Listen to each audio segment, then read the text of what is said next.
In this video, we're going to be showing you 3 open mount slack binds. The first one is the basic one, and it looks like this.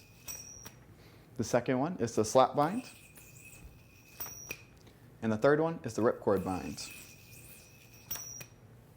Now, if you haven't seen our bind theory video, make sure you go and check that out because it has a lot of key elements just in binds in general. That's going to make learning these a lot easier. So let's take a look at the first one. In order to do this one, you're going to go into the motion like you're doing a double or nothing. But instead of swinging the yo-yo over your non-throw hand finger, you're going to place the string over your non-throw hand finger like so. And then from here, you're going to take the strings and kind of push them to the back of your finger. That way they're all lined up and going to be easy to push underneath the yo-yo.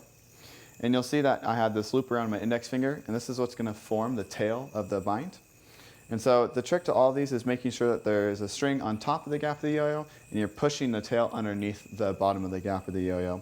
So you'll see here the string that's connected to our third hand middle finger right here is the string that's going to be on the top of the gap. What we're going to do is use our non-third hand finger to push that tail underneath the yo-yo, bringing the yo-yo back to your hand.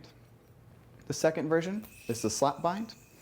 And to do this one, you're going to be pulling the yo-yo up while bringing the string on top of the yo-yo and simultaneously pushing that tail underneath. The best way to practice this one is just to first practice popping the yo-yo up and doing a laceration movement. And so you're going to pop the yo-yo up and just kind of stick your wrist out in the way to stop that slack from going over. And use this to practice placing the string on top of the gap of the yo-yo like so. And then once you're comfortable doing that, you can simply take your hand, you're going to push that slack underneath the yo-yo. You want to make sure that you're pushing it straight underneath, because if you get only one of those strings in the gap, you might make an axle knot and get kind of twisted up. Now, the third variation is the ripcord bind. This one's a lot harder, but as you see, you're still using that same motion where you're pushing the tail underneath. And to do this one, you're going to start in a 1.5 mount and swing the yo-yo over your non-third hand index finger. So once you're in this mount, you'll notice that there's no string directly above the gap of the yo-yo like in the other 2 binds from this video. So what you need to do is you're going to be taking your non-throw hand index finger, you're going to be rotating it around the yo-yo twice.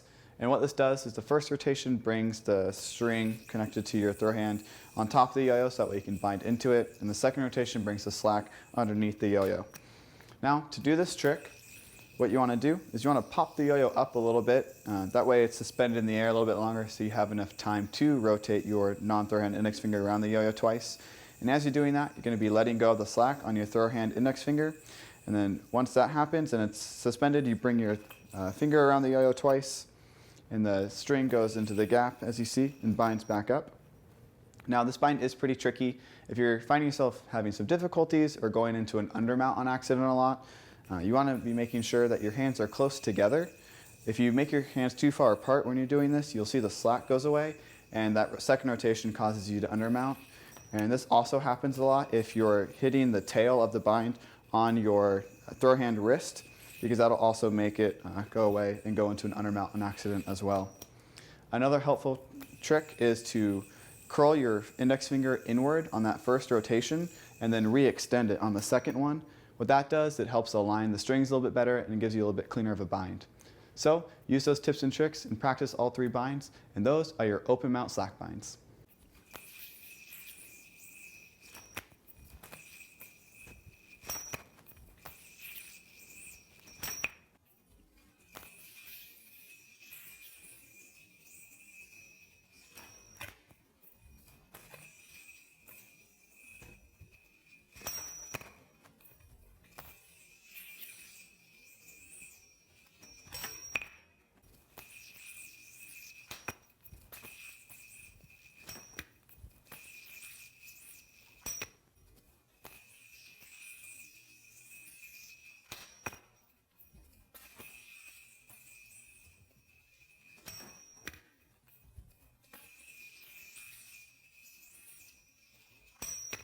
Hey guys, my name's Corey. Thanks for learning with me today. If you want to check out some more tricks and tutorials, you can go ahead and click over here. If you want to buy some really awesome yo-yos, including the one I used today, the Camden yo-yo, you can go ahead and purchase that down here on our website. Also, you can join us on Patreon for some coupon codes and some behind the scene footage at patreon.com/yotricks. Thanks guys.